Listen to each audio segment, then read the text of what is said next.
Hello बच्चों, मैं आपको क्लास 10th का रियल नंबर पढ़ा रहा हूं। आज शायद 7वां लेक्चर है। देखिए, इसके पहले वाली जो क्लास था वो उसमें मैंने आपको पढ़ाया था कि फंडामेंटल थ्योरम ऑफ अर्थमेटिक, ठीक है ना। उसमें मैंने आपको प्राइम फैक्टराइजेशन मेथड बताया था। फंडामेंटल थ्योरम ऑफ अर्थमेटिक में आपका जो फॉर्मेट होता है उसमें आपका क्या था, मैंने आपको बताया था कि कंपोजिट नंबर इक्वल टू होता है। अगर आपको याद है तो बहुत अच्छी बात है। कंपोजिट नंबर जो है वो किसके इक्वल होता है? प्रोडक्ट ऑफ प्राइम नंबर, ठीक है ना। मैंने ये आपको बताया था कि कंपोजिट नंबर मतलब आपका ये यहाँ पे लिखा हुआ है भाज्य संख्या जो होता है आपका भाज्य संख्या, ये जो है आपका ये अभाज्य संख्याओं का गुणनफल के बराबर होता है। अभाज्य संख्याओं का गुणनफल, ठीक है ना। तो भाज्य संख्या जो होता है वो भाज्य संख्याओं के गुणनफल के बराबर होता है। ये मैंने आपको पढ़ाया था। इस पर बेस्ड हमने आपको 2-3 क्वेश्चन भी करवाया था। एक क्वेश्चन देखिए, उसके बाद कुछ और क्वेश्चन करवाते हैं। क्वेश्चन क्या आपका है, आपको एचसीएफ आपका गिवन है और एलसीएम आपसे पूछा है, ठीक है ना। मासा, दो संख्याओं का मासा आपका दिया हुआ है जो आपका 9 है और लासा पूछा हुआ है। कैसे करेंगे? मैंने आपको इस टाइप से 2-3 क्वेश्चन भी कराया था, बस ऐसे ही आपको करना है। देखिए इधर, आपको अगर आता है तो आप अपने से ट्राई करिए, नहीं आता है तो आप यहाँ देखिए। अगर हम यहाँ पे बात करें, देखो यहाँ पे अगर हम बात करते हैं तो एक क्वेश्चन इसके पहले इसका एप्लीकेशन भी बताया था। अगर आपको याद हो तो मैंने आपको बताया था कि अगर 2 नंबर आपका गिवन है a इंटू बी करो, या आप first number into second number जो होता है वो इन दोनों का मल्टीप्लाई उनके एचसीएफ और एलसीएम के मल्टीप्लाई की क्या होता है? बराबर होता है, ठीक, इक्वल होता है, ठीक ना। दो संख्याओं का जो गुणनफल होता है वो हमारा उनके एचसीएफ और एलसीएम के गुणनफल के बराबर होता है। ये मैंने आपको बताया है, ठीक। इस पर हमने अब आप चल रहे हैं, आपको क्वेश्चन बताएंगे कैसे करेंगे। यह सिंपल सा क्वेश्चन होता है, एकदम सिंपल सा। यहाँ पे हम रखते हैं दो संख्या आपका गिवन है 306 और 657। इसे हम पहले लिख देते हैं, इसे बाद में। देखिए इधर, तो यहाँ पे एचसीएफ इसका कितना है? 9। यहाँ 9 into LCM equal to, LCM मतलब लासा, समझिए हिंदी वालों।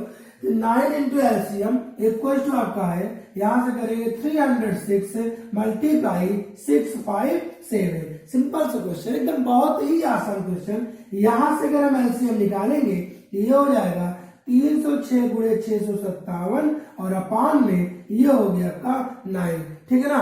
बस आप काट पीट दीजिए, जो आएगा वही आपका क्या हो जाएगा? आंसर हो जाएगा। आसान सा क्वेश्चन मैंने आपको दिया, तो एकदम आसान सा। आप देखिए इधर भैया, अगर ऐसे क्वेश्चन आपका आता है तो अब हम इस पर एक क्वेश्चन करवा देते हैं। इस पर आप इस साइड नोट कर लीजिए भैया, नोट करिए। तो आपको एक क्वेश्चन बताते हैं। अब इसे आप काट पीट लीजिए कैसे कटेगा। देखिए अगला क्वेश्चन है आपका, explain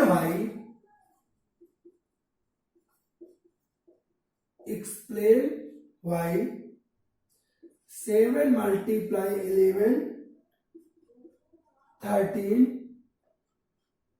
plus 13 and 7 into 6 into 5 into 4 into 3 into 2 into 1 plus 5 are composite number,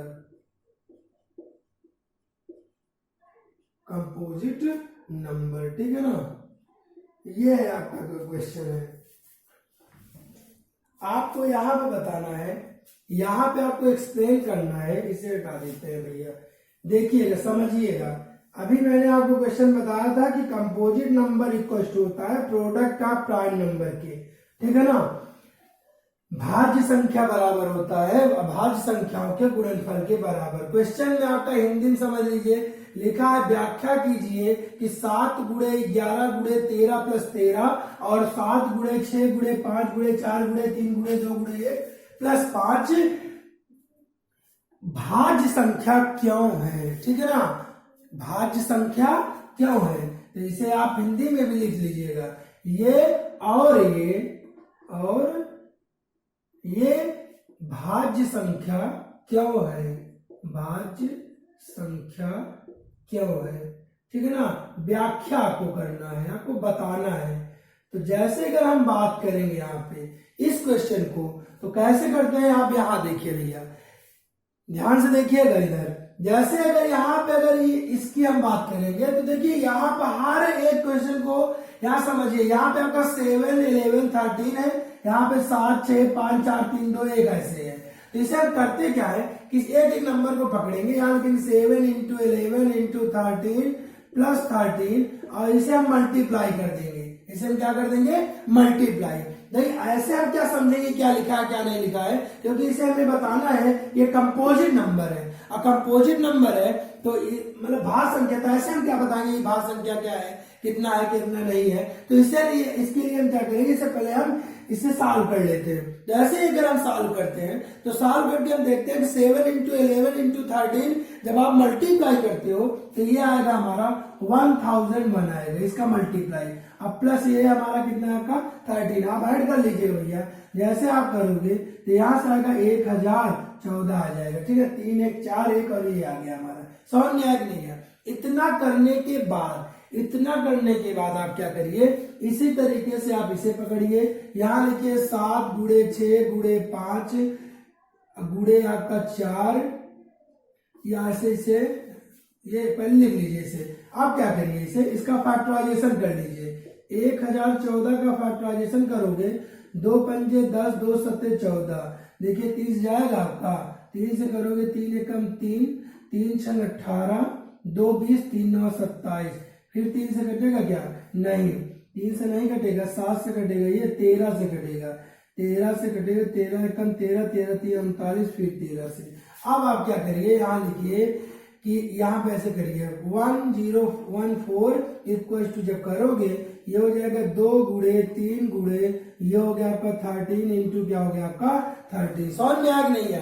अब देखिए आप बताइए भैया, ये आपका क्या है, कुछ हम नहीं जानते हैं क्या है, लेकिन अगर आप ध्यान देखोगे तो ये हमारा अगर लास्ट में अगर 4 है तो ये हमारा डिविजिबल होगा 2 से, और सारी संख्याओं से डिविजिबल है, विभाजित है। अगर ये विभाजित है इसका मतलब ये हमारा क्या है, कंपोजिट नंबर है ना, कंपोजिट नंबर। लेकिन आपको बताना है क्यों, तो आप देखिए आपको एक फार्मूला मैंने आपको बताया था फंडामेंटल थ्योरम ऑफ अर्थमेटिक्स से।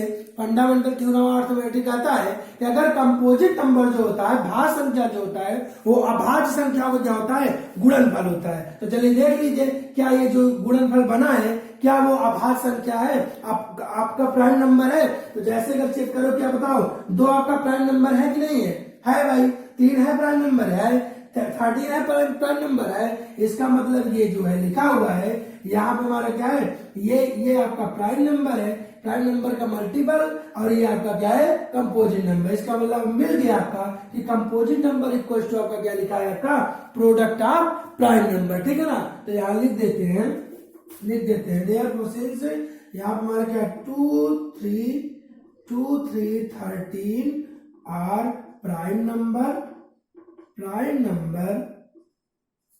and these are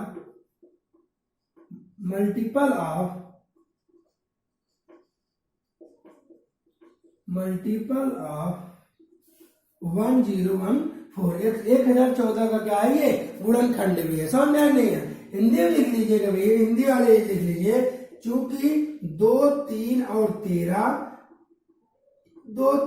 और 13 एक अभाज्य संख्या है,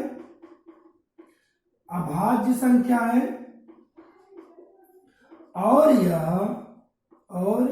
यह 1014 का गुणनखंड है। समझ में आया कि नहीं है। अगर ये गुणनखंड है यहाँ लिख सकते हैं, देयरफॉर यहाँ हमारा क्या है आपका, ये कंपोजिट नंबर। समझ में आया कि 1014 आर कंपोजिट नंबर। समझ में आया कि नहीं है, आर कंपोजिट नंबर,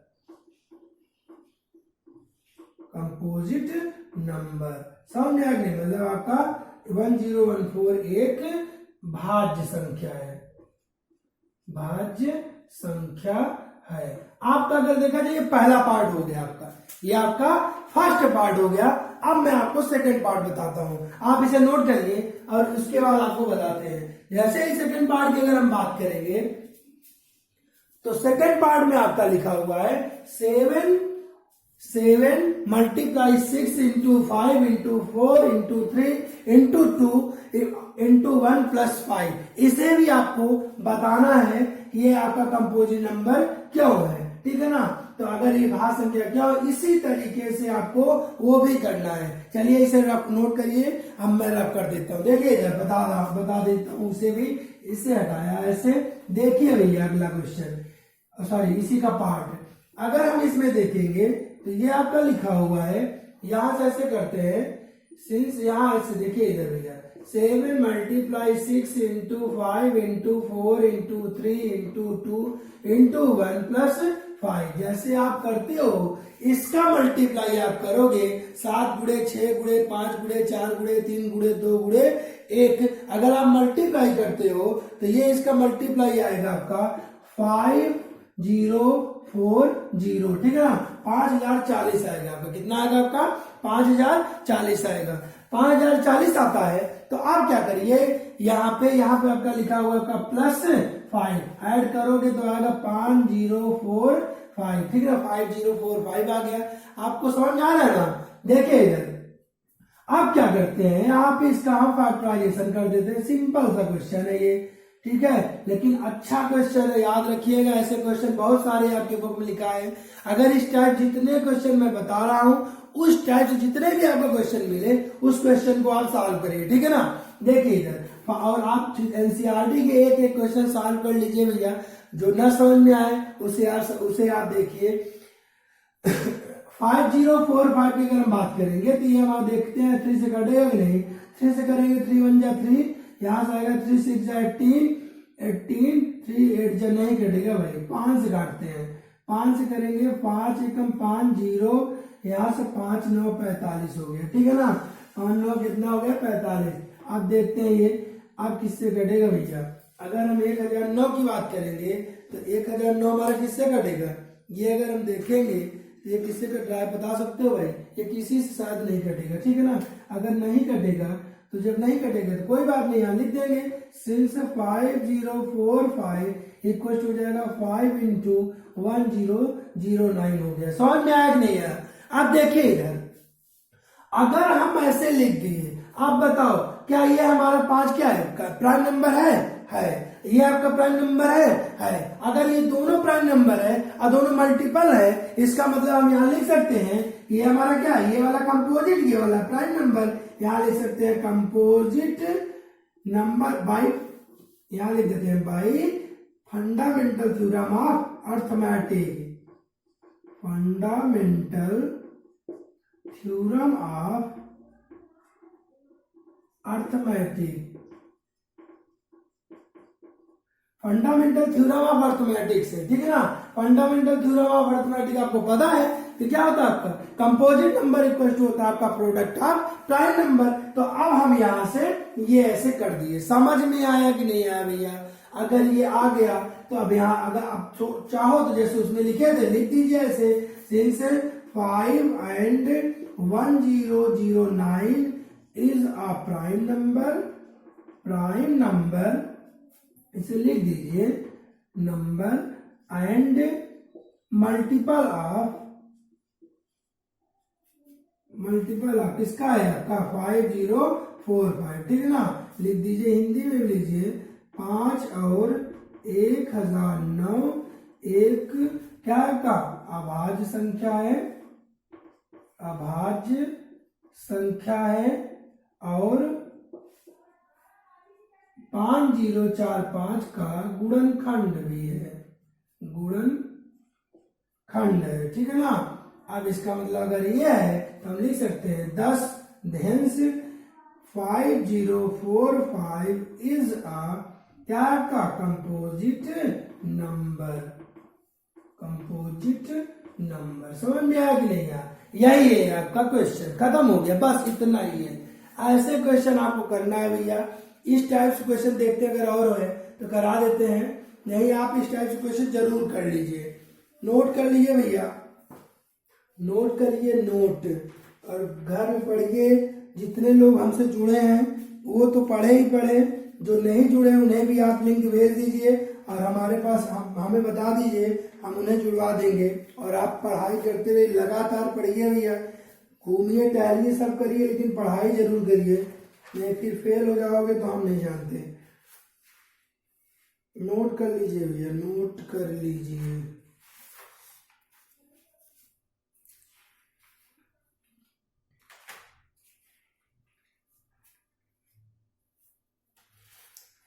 नोट जरूरी है भैया, नोट कर लीजिए नोट। चलिए मैं आपको नोट कर लीजिए भैया। एक क्वेश्चन और आपको बता देता हूँ, है वैसे करा दिया हूँ क्वेश्चन।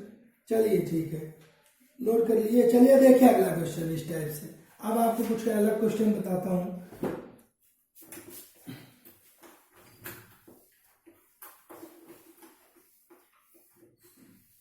जितने टाइप का क्वेश्चन बता रहा हूं उसे बार बार आप पढ़िए। देखिए अब आपका क्वेश्चन आपका लिखा हुआ है, क्वेश्चन बहुत अच्छा क्वेश्चन, इस टाइप क्वेश्चन आपको बहुत बार मिलता है, बोर्ड एग्जाम में भी क्वेश्चन आया हुआ है। देखिए इधर क्वेश्चन आपका लिखा है, check whether 6 power n can end with the 4 power n, इसे बात बताए ना, check whether 4 power n can end with the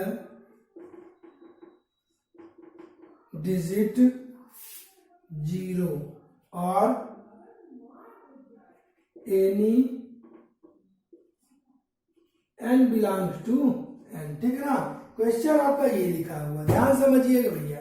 question आपका ये लिखा हुआ है, लिखा है आपका check whether 4 power n can end with the digit 0 और एनी फॉर एनी होना चाहिए, एक मिनट, और सही, और any n belongs to n natural number. ठीक है ना, कह रहा है हमारा प्रत्येक नेचुरल नंबर के लिए, हिंदी में देखेगा लिखा है आपका प्राकृतिक संख्या, हिंदी नोट कर लीजिए भैया, प्राकृतिक संख्या n belongs to n, n belong बोलते हैं भैया इसे, बिलोंग मतलब उसमें है n, नेचुरल नंबर की प्राकृतिक संख्या n बिलोंग्स टू n के लिए जांच कीजिए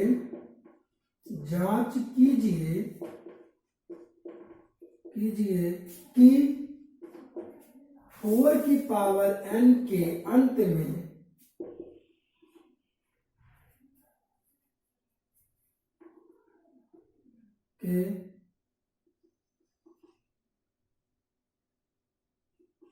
इकाई का अंक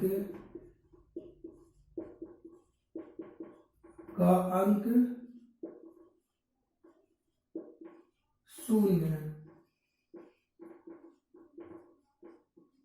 अगर आप हिंदी बुक लोगे तो ऐसे क्वेश्चन बहुत सारे दिखेंगे, तो थोड़ा एकदम एग्जैक्ट आप इसका वर्ड देख लोगे। ठीक है ना, है ऐसे ही क्वेश्चन, समझिए थोड़ा सा।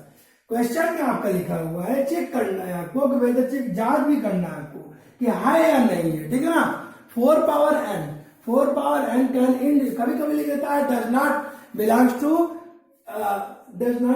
n, sorry for n belongs to n, यहां लिख देगा आपका, क्वेश्चन पलट देता है क्वेश्चन में। ठीक है ना, क्वेश्चन आपका बोल देगा, कहेगा prove that there is no natural number for which 4 power n with the digit 0, ऐसे भी क्वेश्चन दे देता है। ठीक है ना, तो बहुत सारे क्वेश्चन करने के तरीके सब करेंगे एक ही टाइप से। देखिए इधर समझिएगा, क्वेश्चन में कह रहा है कि 4 पावर n, अगर जब इसे हम सॉल्व करते हैं तो कह रहा है कि इसमें क्या होता है, ये लास्ट जो डिजिट आए वो हमारा क्या आ जाए, 0 आ जाए। 0 आप बताइए कब आता है, 0 हमारा होगा या तो अगर हमारा कोई भी संख्या कि अगर अंत में अगर 0 आता है, मतलब इकाई जो होता है आपका, जो इकाई का अंक अगर हमारा 0 कब आएगा, 0 कब आएगा, जब वो हमारा क्या होगा, 10 होगा, या तो आपका क्या होगा 100 होगा, या तो आपका क्या होगा 1000 होगा।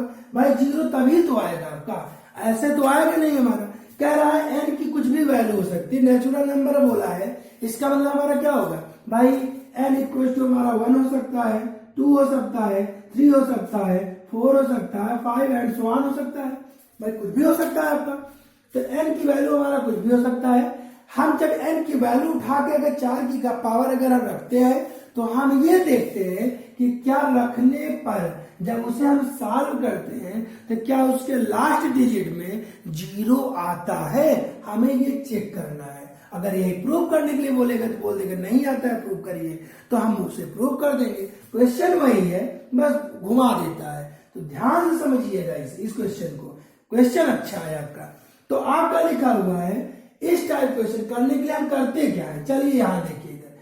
तो अगर हमारा यहाँ पे समझिए पहले इधर 4 पावर n है, अगर n इक्वल टू अगर हम क्या रखते हैं 1, तो आप बताओ भैया 4 की पावर 1 कितना आएगा आपका, 4 आएगा।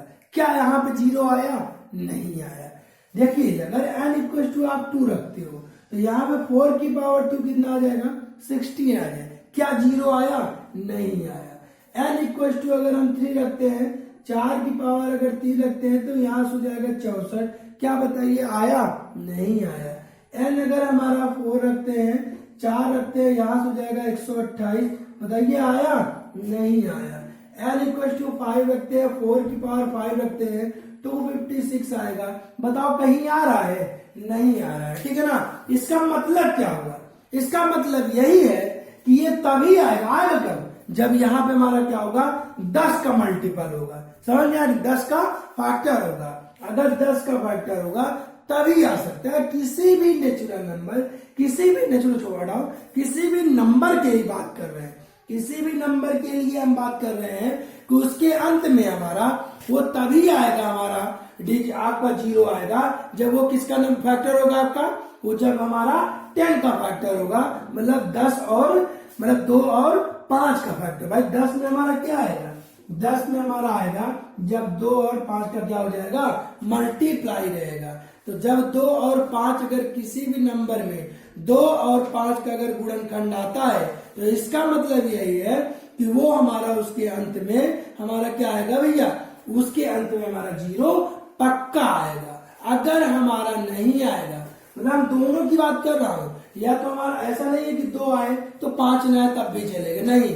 अगर हमारा 0 लाना है, उसके अंत में अगर हमें 0 लाना है तो आपको क्या करना पड़ेगा, इसमें 2 और 5 दोनों लाना पड़ेगा। समझ में आ रहा होगा हमें लगता है, ठीक है। तो चलिए फिर इसे बस थोड़ा सा वर्ड है, लिखेंगे, लिखने के बाद आपको हम बता देंगे कैसे है। बहुत छोटा, हिंदी में भी लिखेंगे, इंग्लिश में भी लिखेंगे। ध्यान समझिएगा क्वेश्चन को, मैं आपको बताने जा रहा हूं। तो चलिए देखिए, इसे हटा देते हैं। ये तो आपको समझाने का तरीका होगा, नहीं आता है तो एग्जाम में ऐसे करके लिख दीजिए, आपका गलत नहीं होगा, सही होगा। एक मेथड हो गया आपका, ऐसे आप लिखिए, रखिए, अभी लास्ट में लिख दीजिए, ठीक है ना, बस खत्म हो जाएगा। वो भी सही है आपका, लेकिन आपको चाहे जैसे आप करिए। देखिए इधर, या तो आप ऐसे कर लीजिए, हम यहाँ पे लेते हैं सोल्यूशन। देखिएगा इधर हम लेते हैं वी नो दैट, हम जानते हैं, आप जानो या ना जानो हम जानते हैं, ठीक है ना। एनी नंबर, अब लिखते तो बोले फिर, any number, if any number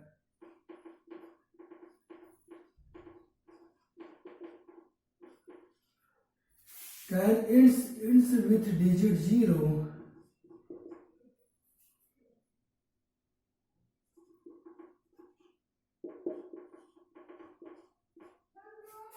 then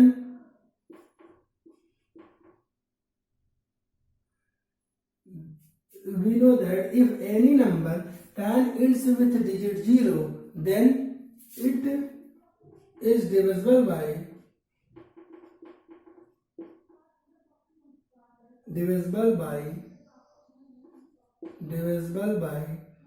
2 and ऐसे लिख देते हैं 10, ठीक है ना, या ऐसे लिख देते हैं, ऐसे दोनों सही है, देन सही है,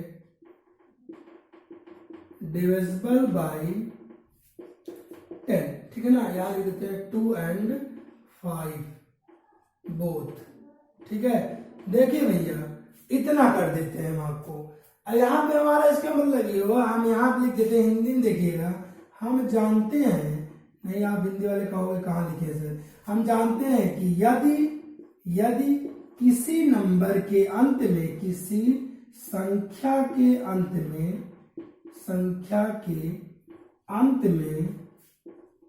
में शून्य आएगा तो वह 2 और 5 का इट इज मल्टीपल, आप लिख देते हैं मल्टीपल ऑफ, ठीक है ना, 2 और 5 का गुणनखंड होगा। समझ में आ नहीं आ रही है? होगा। देखिए इधर आप बताइए, अगर कभी भी कोई भी नंबर जो हमारा क्या होगा, उसके लास्ट डिजिट अगर 0 आता है तो वो कब आएगा भाई? वो जब 2 और 5 का क्या हो जाएगा, मल्टीपल होगा, गुणनखंड होगा, तभी तो आएगा आपका। अब देखिए इधर, अब हम यहाँ पे आते हैं, यहाँ अगर हम बात करेंगे यहाँ पर अगर हम बात करेंगे तो आपका 6 की पावर n फैक्टराइजेशन अगर करते हैं तो यहाँ पे हमारा क्या है, ये हो जाएगा, इसे करते हैं 2 into 3। क्या आप ऐसे लिख सकते हो? ऐसे लिख सकते हो ना भैया, भाई 6 को 2 गुणे 3 लिख सकते हो, और ये पावर n है, इसे लिख दिए। इसे जब तोड़ेंगे तो ये हो जाएगा आपका 2 की पावर n इंटू आज हो जाएगा आपका 3 की पावर n। अब देखिए इधर, यहां पे हमारा 2 है, क्या 5 भी है? नहीं है ना। अगर नहीं है तो यहाँ आप चाहो तो आप ऐसे लिख सकते, 5 पावर 0 लिख सकते हो, मतलब लिख सकते हैं बताने के लिए। लेकिन 5 किसी भी नंबर की पावर 0 हमेशा 1 आता है, याद रखिएगा। किसी भी नंबर की पावर, कोई भी दुनिया का कुछ भी हो, अगर उसकी पावर 0 कर देंगे, कोई भी संख्या हो हमारा, किसी भी संख्या हमारा, संख्या की पावर 0 हमेशा, संख्या छोड़ो, अगर हम अपनी पावर 0 कर दें तो हम कितना हो जाएंगे, 1 हो जाएगा। वैसे में हम इकलौते हैं, ठीक है। देखिए इधर आगे 2 नहीं है कि हमारे चेहरे के 2 लोग हो जाए। देखिए इधर, तो ये हमारा क्या हो जाएगा आपका, संख्या की पावर 0 आपका क्या है, आपका 1 है। तो किसी भी नंबर की पावर हमारा 0 कितना आएगा, 1। तो यहाँ पे हमारा, ऐसे लिखो चाहे लिखो, छोड़ दो ऐसे। यहाँ देखिए, यहाँ पे 5 आया नहीं, तो यहाँ लिख दीजिए सिंस, यहाँ पे हमारा क्या है, 5 does not occur, 5 does not occur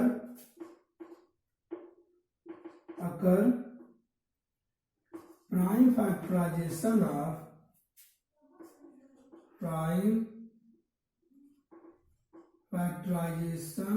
of 6 power n। भाई हमारा क्या है, मतलब 5 6 की पावर n के गुणनखंड में 6 की पावर n, 5 के गुणन 5 6 की पावर n के गुणनखंड में नहीं है, ठीक है ना। अगर ये नहीं है, इसका मतलब ये होगा कि यहाँ पे जब इसके पावर नहीं है, तो इसका मतलब क्या होगा, क्या ये हमारा, सॉरी 6 नहीं है भैया, 4 है, 4, सॉरी भैया, सॉरी। यहाँ 4 की पावर n कर देते हैं, यहाँ 2 लिख देते हैं, गलती हो गई है, हमारा 2 हो गया आपका ये। तो ये हमारा बन गया आपका। आप बताइए, जब ये नहीं है, इसका मतलब कभी भी पावर n के अंत में ये हमारा 0 आएगा, नहीं आएगा, ठीक है ना। तो लिख देंगे देयरफॉर, इसे हम ऊपर वाला हटा देते हैं यहाँ पे, और आप देख लीजिए इधर लिख देंगे देयरफॉर, यहाँ पे हमारा क्या हो जाएगा, 4 की power n does not ends with digit 0, ठीक है ना, ends with digit 0, ठीक है ना। ये है आपका क्वेश्चन, प्रूफ हो गया भैया। नोट कर लीजिए आप, क्वेश्चन बार बार इसे समझिए, 1 बार 2 बार 3 बार 4 बार, जब तक नहीं आए आपको बार बार समझिए, आ जाएगा, ठीक है ना। कोशिश करोगे आएगा। इस टाइप से क्वेश्चन मैं और बता देता हूं, उसके बाद आपको आ जाएगा। यही तो क्वेश्चन बार बार एग्जाम में आता है, बहुत बार क्वेश्चन जो मैं बताऊंगा वही आप बताऊंगा आपको 6 की पावर n में, ठीक है ना। आपको आप बताना है कि 6 की पावर n के अंत में हमारा लास्ट डिजिट में क्या 0 आता है, चेक करिए। भाई वो तो हमें पता नहीं आता है, तो आप इसे चेक करके बताइए। तो इसे आप अगर नोट करिए, नोट करने के बाद ये वाला ट्राई करिए और तुरंत आप बताइए। अगर आपको आता है तेजी से ऐसे करिए, नहीं आता है तो मैं आपको बता रहा हूँ ये क्वेश्चन हो, इसे नोट जरूर कर लीजिए भैया, फिर मैं आपको बताता हूँ। चलिए नोट करिए फिर बताता हूँ। देखिए भैया अब आपको यही क्वेश्चन है आपका, check whether 6 power n can ends with digit 0। ठीक है ना, आपका क्वेश्चन लिखा हुआ है कि 6 की पावर n के अंत में हमारा क्या होता है, लास्ट डिजिट हमारा 0 आएगा, ये आपको चेक करना है। ठीक है ना, अब आप ट्राई किए होंगे आप लोग, अगर आपको आ गया होगा तो ठीक है, नहीं आया है तो देख लीजिए आप। सिंपल से क्वेश्चन, वही फंडा है, आपको लिखना है कि हाँ विनोदक हम जानते हैं कि या हमारे किसी भी नंबर के अंत में हमारा 0 नहीं आता, इतना तो आप लिख ही लिए होगे। अब इतना तो लिख ही लिए होगे ना आप, यहाँ पे आपको लिखना है कि 6 power n can any numbers can ends with digit 0, आपको यह चेक करना है, आप ऐसे कर लीजिए। अगर वो है तो वहां पे हम क्या होगा, हमारा वो 2 और 5 का फैक्टर होगा। भाई कोई भी नंबर होगा, अगर वो हमारा 6 की पावर, अगर वो हमारा उसके अंत में अगर 0 आना है तो 2 और 5 का गुणनखंड होगा, अगर नहीं होगा तो वो नहीं आएगा। तो आप देखिए इधर, अब हम यहाँ लेते हैं, अगर 6 की पावर n की बात करेंगे, 6 की पावर n की बात करेंगे तो आप बताइए कि अगर 6 पावर n को हम क्या लिख सकते हैं, 2 इंटू 3 लिख सकते हैं। यहाँ n करेंगे ये हो जाएगा 2 की पावर n इंटू 3 की पावर n, ये फार्मूला होता है भैया। ठीक है ना, अगर किसी भी a इंटू बी और पावर अगर हमारा m लिखा है तो इसका अगर ये ऐसे ब्रैकेट बना है ना, तो ये दो अगर पावर m लिखा है, इसका मतलब ये होगा कि दोनों जब बाहर निकलेगा ना ब्रैकेट, तो ये हो जाएगा आपका, ये आपका हो जाएगा a पावर m और मल्टीप्लाई हो जाएगा b पावर n हो जाएगा। जैसे आपका लिखा है, जैसे आपका क्वेश्चन लिखा है आपका 2 गुणे 3 और यहाँ लिखा आपका 6, इसका मतलब ये है, देखो यहाँ लिख देते हैं 6 2, देखिए इधर, इसका मतलब ये हुआ, इसे अगर हम करेंगे तो ये हो जाएगा 2 की पावर 2 और ये हो जाएगा 3 की पावर 2। समझ में आ गई? कहोगे सर ये कैसे, आप प्रूव कर सकते हो। देखिए इधर 2 गुणे 3 गुणे 2 कितना हो जाएगा 6, और 6 का स्क्वायर कितना आएगा आपका 36। समझ में आ गई? अगर इसका करेंगे 2 का स्क्वायर 4, 3 का स्क्वायर 9, 9 गुणे 4 कितना होता है 36, आए कि नहीं है? इसलिए ये याद रखिएगा भैया, ये हमारा फॉर्मेट होता है, नहीं आता तो स्टाफ ना के वहीं कहीं ऐसे लिख लीजिएगा। ठीक है ना, देखिएगा तो हमारा ये बन गया आपका। अगर ये बन गया, बताओ यहाँ पे क्या 5 है? नहीं है, लिख देंगे since 5 does not occur, 5 does not occur prime factors of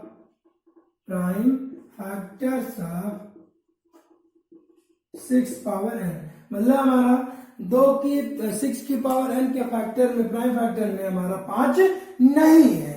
अगर नहीं है इसका मतलब क्या हो जाएगा, हेंस 6 की पावर n जो है आपका डज नॉट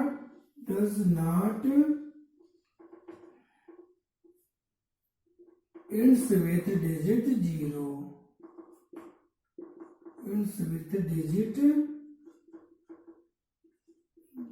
ठीक है। हिंदी देख लीजिए, हिंदी वाले देख लीजिए, बस वो आपको लिखना है जो अभी मैंने इसके पहले क्वेश्चन बताया था, उसके बाद लिख सकते हो कि 5 हमारा 6 की पावर n का 5 6 की पावर n के गुणनखंड में नहीं है, के गुणनखंड में नहीं है, अभाज्य गुणनखंड में नहीं है, अतः हमारा क्या हो जाएगा 6 की पावर n के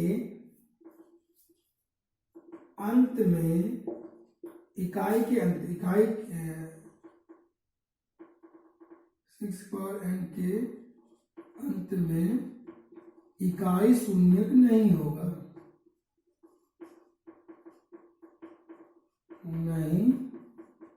समझ में आ गई है?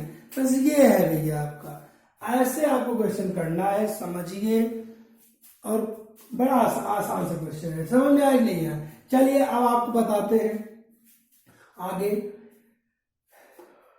ये हो गया, आप थोड़ा अलग टाइप नोट कर लीजिए भैया, नोट कर लीजिए। अब आपको मैं अलग टाइप के क्वेश्चन बताता हूँ, अच्छे क्वेश्चन है, ये सब बहुत अच्छे क्वेश्चन है, याद रखिएगा। देखिए इधर इसे नोट कर लीजिए, तब मैं आपको क्वेश्चन बताता हूँ। चलिए नोट करिए भैया, देखिए इधर आपको कुछ और बताता हूँ क्वेश्चन। जितना मैं क्वेश्चन बता रहा हूँ उस क्वेश्चन को आप बार बार पढ़िए, बार बार लगाइए, न समझ में आए तो बार बार हम उससे पूछिए। मैंने आपको बताया है, चाहे जैसे आप फोन करके आप चाहे जैसे करके आप पूछिए। जब आप पूछोगे तो मैं बताऊंगा, नहीं पूछोगे तो कहाँ से बताऊंगा। और एक बात और, अगर आपके अगल बगल और आप दोस्त हो जो पढ़ना चाहते हो, वो आप उन्हें आप लिंक दे दीजिए, ठीक है ना। और उसके बाद हमसे आप वो अपना व्हाट्सएप नंबर दे दें, मैं उन्हें लिंक करा दूंगा, जोड़ दूंगा, तो हमारा वीडियो देख सकते हैं, ठीक है ना। चलिए इधर देखिए, और जो लगातार हमारा वीडियो देख भी रहे हैं, जो एक हफ्ते से लगातार वीडियो देख रहे हैं, तो भैया प्लीज आपको फीस भी पे करना है, तो आप कोचिंग चले जाइए, वहां कोई होगा, आप फीस भी जमा कर दीजिए आप, ठीक है ना।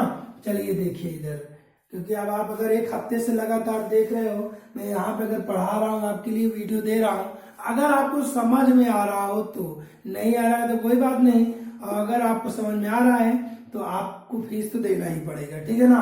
तो आपको फीस देना है, और आपको फीस आपको पता है कि कितना फीस लगता है, तो जितना लगता है बस उतना ही आपको देना है। तो चलिए आप दे दीजिए। और अगर आप गांव में हो और आप तब कैसे आपको लगे, तो आप अगर आपको गूगल पे की सुविधा है या आप पेटीएम है तो आप पेटीएम कर दो, गूगल पे कर दो, ठीक है ना। हमारे वाले नंबर पे जो आपको नंबर दिए हैं, करने के बाद हमें लेकिन फोन जरूर कर दीजिए, नहीं पता लगा हम यही सोचते रहे कहाँ से पैसा आ गया, ठीक है ना। तो ये याद रखिएगा,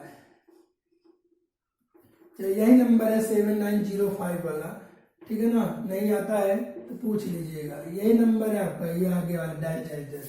चलिए अब आपको बताते हैं क्वेश्चन। अब आपका अगर जो क्वेश्चन है आपका, ये बहुत इंपॉर्टेंट है, जो मैंने अभी आपको बताया उसे जरूर आप ध्यान रखिएगा।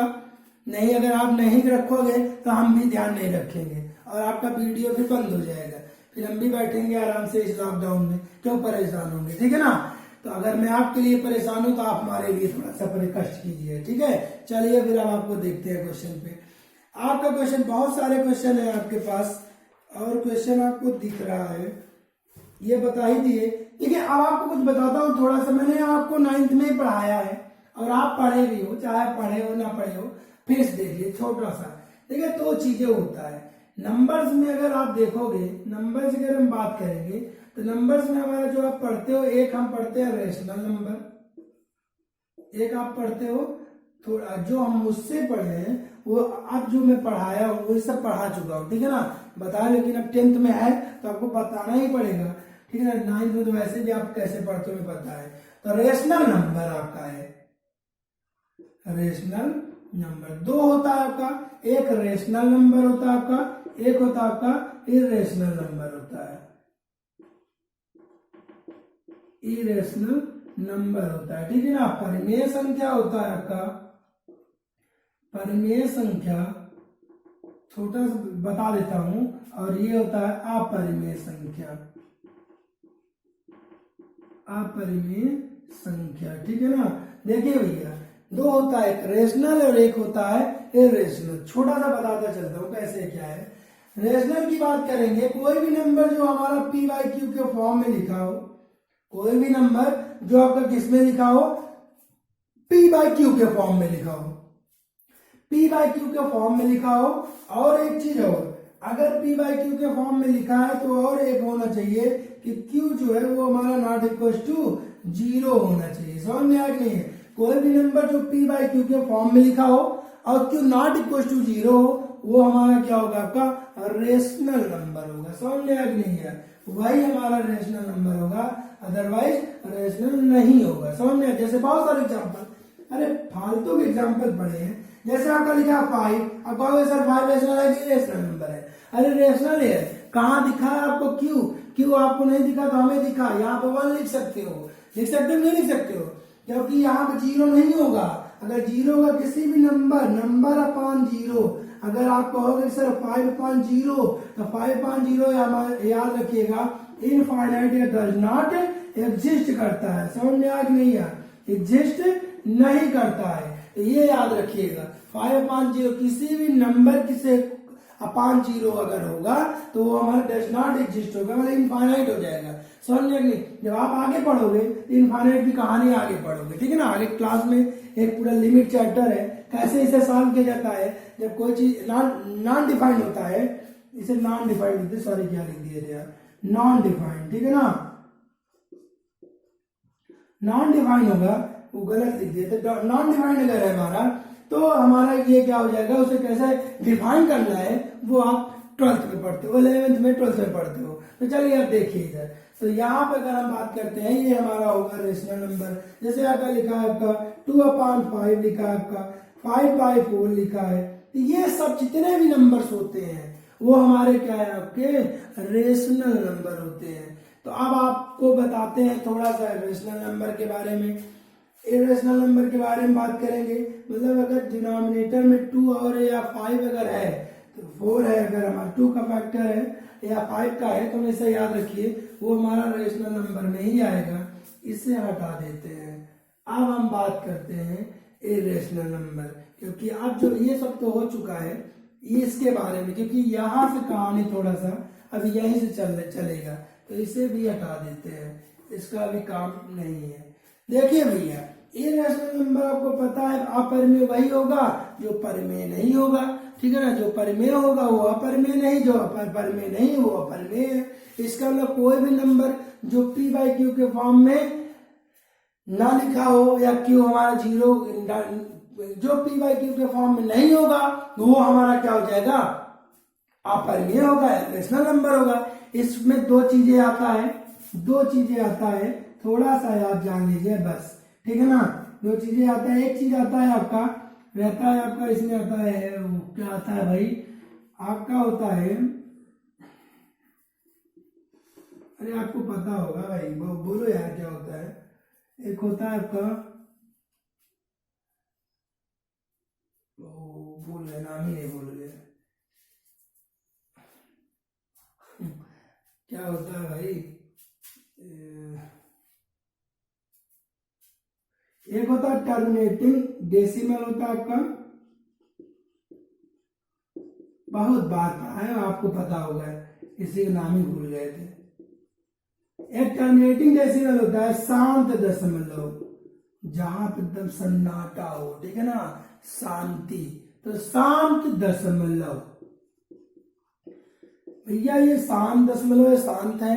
एक होगा अगर शांत है तो शांति भी होगा, ठीक है, नॉन टर्मिनल होता है, नॉन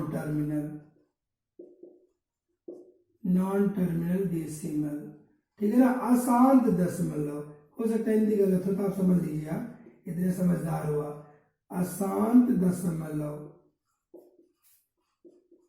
एक होता है आपका शांत, एक होता है अशांत। जितने भी हमारा टर्मिनेटिंग होते हैं वो हमारा रेशनल होता है। आप कहोगे सर ये है क्या, अरे यार कुछ नहीं है, ये हमारा ऐसे नंबर जो हमारा क्या होगा, डिफाइंड जितने भी नंबर होंगे वो हमारा क्या होगा, टर्मिनेटिंग होंगे। मतलब डिफाइंड का मतलब जैसे आपका होता है, जैसे आपको डिवाइड करते हैं 2/5, जब 2/5 करोगे तो यहाँ कितना हो जाएगा आपका, 5 को अगर 22 से करेंगे पॉइंट लगाएंगे, ये हो जाएगा डेसिमल लिखा है तो डेसिमल में आएगा 5 4 जा 20, ये कट गया और हमारा क्या आ गया, जिसके लास्ट में इसका रिमाइंडर कितना आ जाए। अगर हमारा टर्मिनेटिंग डेसिमल में रिमाइंडर जो होगा हमारा रिमाइंडर वो हमारा कितना होगा, आपका 0 होगा।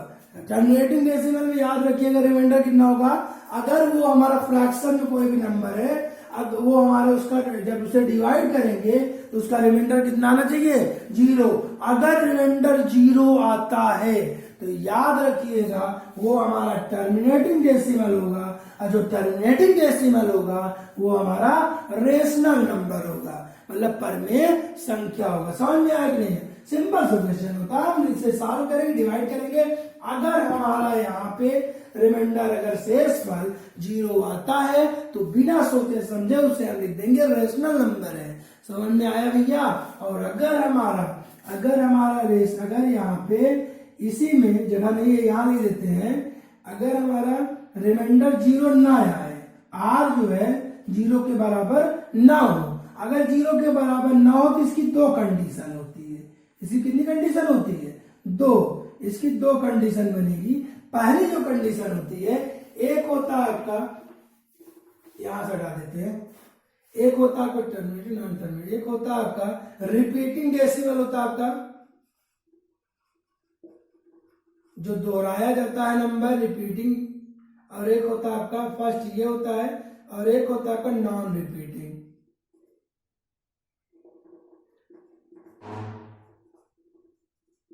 एक होता है आपका रिपीटिंग जो दोहराया जाता है, एक होता है आपका नॉन रिपीटिंग। समझ में आया कि नहीं है? एक रिपीटिंग और एक नॉन रिपीटिंग। अब हम बात करते हैं रिपीटिंग और जो रिपीट हो। रिपीट होने का मतलब कैसे हुआ? रिपीट होने का मतलब कभी कभी क्या होता है कि डेसी जीरो नहीं आता है और वो हमारा बार बार रिपीट कर, जैसे एग्जांपल बता दो, जैसे आपका लिखा रहता है 0.25252525 ऐसे आ गया ना आपका।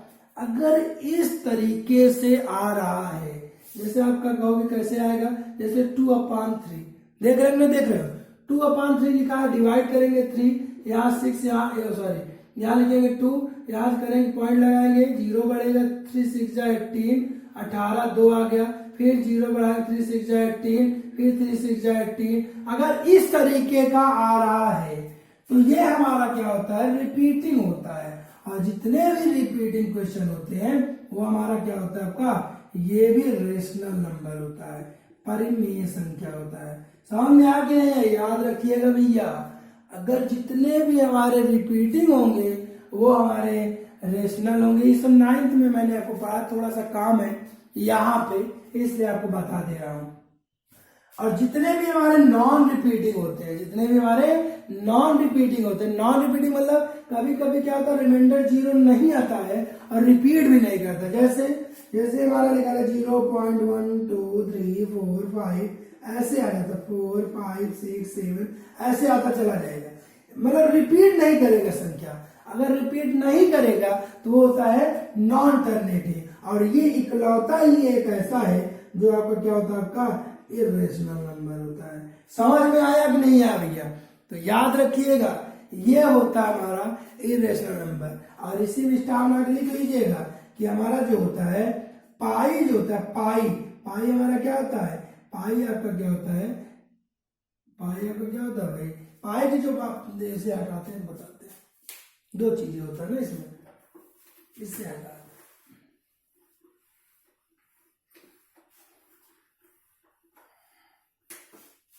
देखिए पाई हमारा दो चीजें लिखा जाता है। पाई हमारा क्या होता है? एक होता है आपका 22/7, एक होता है आपका 3.14 समथिंग ऐसे लिखा जाता है, ठीक है ना। तो ये आपका क्या होता है? इसकी जो वैल्यू होती है वो आपका क्या है भाई? ये p/q के फॉर्म में लिखा है, नॉट इक्वल टू आपका 0 है। समझ में नहीं? तो ये आपका क्या होगा? ये आपका रेशनल है, ये आपका क्या आपका रेशनल नंबर है। याद रखिएगा कोई भी नंबर, मैंने आपको पहले तो अगर ऐसे लिखा है repeating non repeating terminating non terminating, आप ये तब देखो जब उसे हम डिवाइड करेंगे। समझ में? डिवाइड करेंगे तब देखेंगे। वैसे लिखा है कोई संख्या तो वो हमारा क्या है? आपका रेशनल नंबर है। लेकिन जब इसे डिवाइड करेंगे देखेंगे ना तो कोई भी नंबर रिपीट नहीं करता है। जब रिपीट नहीं करेगा तो हमारा क्या हो जाएगा? इर्रेशनल नंबर होता है। समझ में आया कि नहीं आया? तो ये याद रखिएगा, इसे याद रखिएगा। अब आपको एक आध क्वेश्चन मैंने अंत में कराया हूं, जैसे क्वेश्चन आ जाता है प्रूव करिए कि √2 जो है वो रेशनल नंबर नहीं है, इर्रेशनल नंबर है। प्रूव करिए √3 जो है वो आपका इर्रेशनल। बोर्ड के एग्जाम में √2 और √3 तो बहुत ज्यादा इंपॉर्टेंट है, बहुत बार आया है, तो इसलिए √2 और √3 ये आपका आएगा ही आएगा। आ सकता है 100%, 99% चांसेस रहता है, हमेशा आता है, पूछता है। कुछ लोगों को ये नहीं समझ में आ पाता है तो क्या करते हैं? याद कर लेते हैं। हर एक क्वेश्चन उसी टाइप से लिखा जाता है, इसलिए आपको बता दे रहे हैं, ठीक है ना। तो चलिए बहुत सारे अभी आपको क्वेश्चन बताएंगे इसमें। आप इसे जितना मैंने आपको पढ़ाया, बार बार मैं कहता हूँ भैया, बहुत बार कहता हूँ कि आप उसे डेली का डेली पढ़िए। आप ये मत सोचिए कि 24 घंटे हैं, सिर्फ आपको 1 घंटे का लेक्चर 56 मिनट का लेक्चर होता है।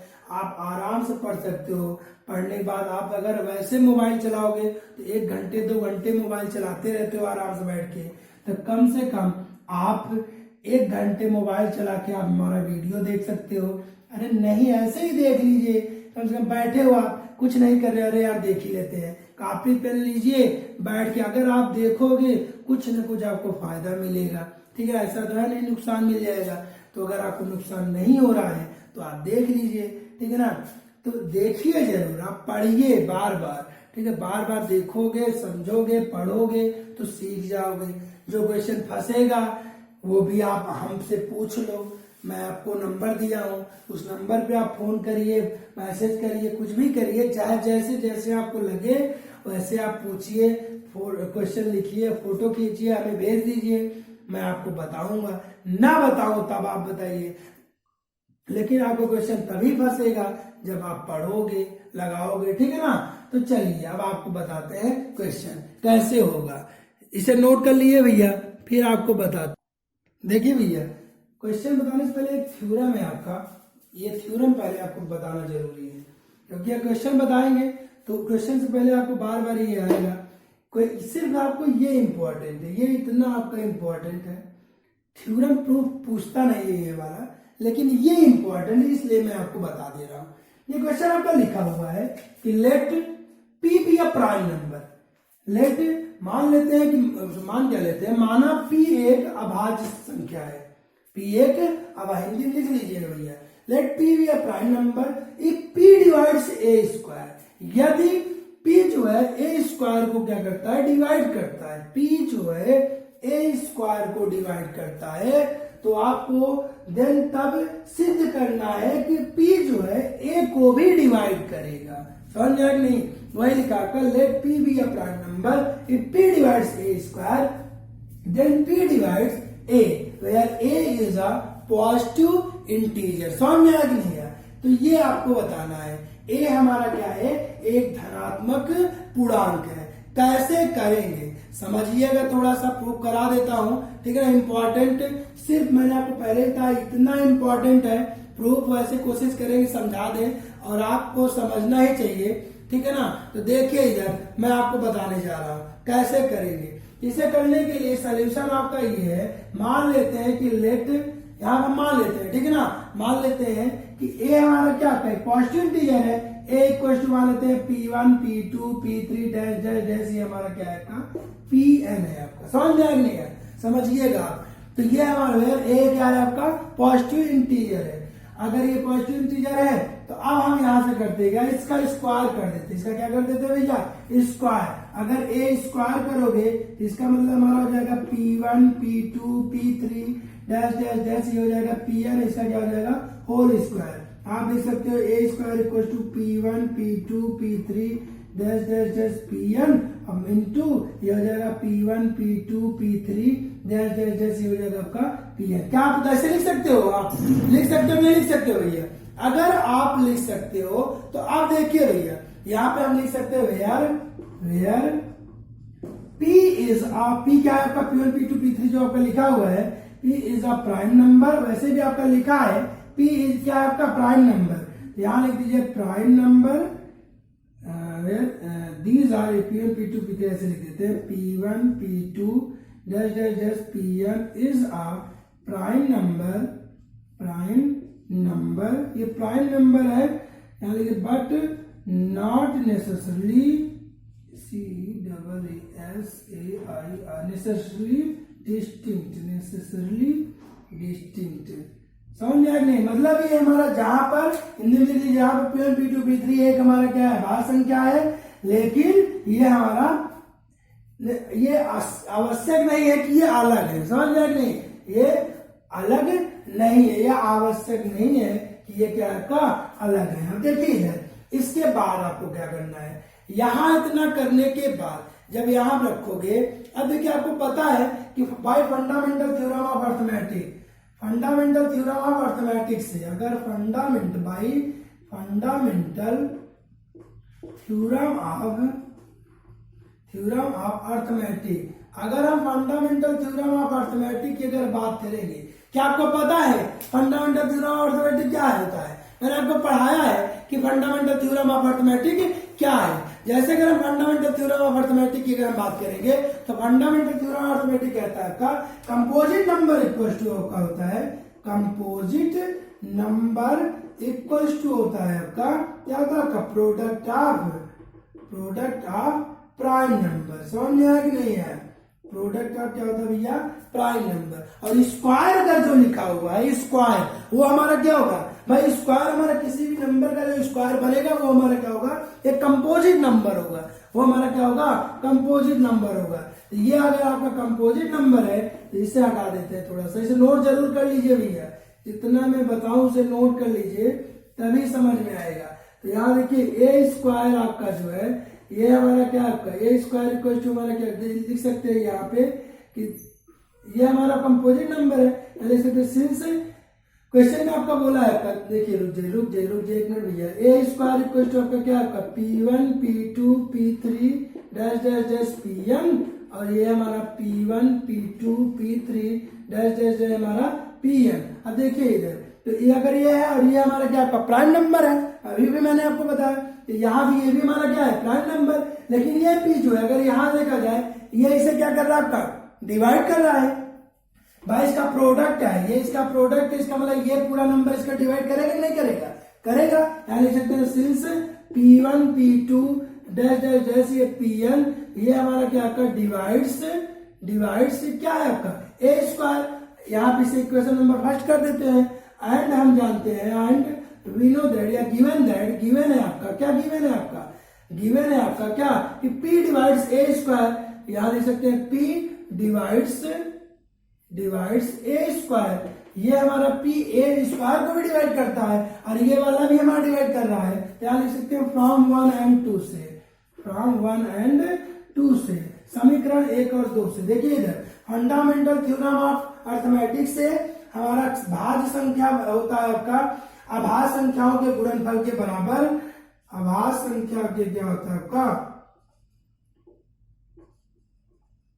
आभास संख्या के गुणनफल के बराबर होता है। इन दिन बता रहे हैं। फिर यहाँ लिखिए यदि अगर ए स्क्वायर बराबर आपका लिखा ये बराबर ये आपको ये P1 P2 P3 अगर ए स्क्वायर को विभाजित करता है, चूंकि हमारा दिया हुआ गिवन मतलब दिया हुआ है और दिया है P ए स्क्वायर को विभाजित करता है, तो समीकरण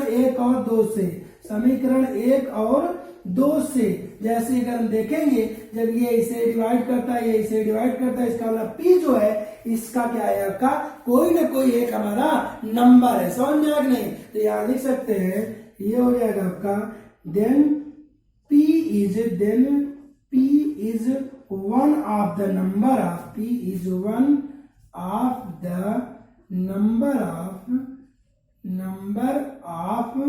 क्या आपका P1 P2 P3 dash dash dash Pn। मतलब हमारा P जो है P1 P2 P3 dash dash dash Pn का एक संख्या होगा मतलब इसी में से कोई एक संख्या होगा। अगर ये संख्या हुआ तो इसका मतलब हमारा क्या हो जाएगा? तब हम लिख सकते हैं यहाँ पे, इसे हटा देते भैया, नोट कर लीजिएगा यहाँ। अगर इसका संख्या होगा इसका मतलब ए इक्वल टू हमारा क्या हो जाएगा? P1 P2 dash dash dash ये हमारा Pn हो गया। और अगर ये हुआ तो लिख सकते हैं हमारा क्या हो जाएगा? P डिवाइड्स क्या हो जाएगा आपका A। यही आपको प्रूव करना था। ध्यान दीजिए, अच्छा क्वेश्चन थोड़ा सा अजीब इधर उधर है, लेकिन आप इसे बार बार पलट के अगर बार बार देखोगे तो आपको आने लगेगा कैसे मैंने आपको बताया है। ये आपको ये आए चाहे आए, लेकिन ये थ्योरम आपको आना चाहिए कि अगर कोई भी प्राइम नंबर है, अगर किसी भी कंपोजिट किसी भी नंबर का अगर स्क्वायर को अगर वो डिविजिबल है, डिवाइड करता है, अगर P जो है अगर जैसे कोई प्राइम नंबर P है, अगर A किसी पॉजिटिव इंटीजर A को अगर उसके स्क्वायर को अगर वो विभाजित करता है, डिवाइड करता है, तो इसका मतलब उसका स्क्वायर रूट को भी वो क्या करेगा? डिवाइड करेगा। उसके बाद मूल को भी क्या करेगा? डिवाइड करेगा। ये याद रखिएगा।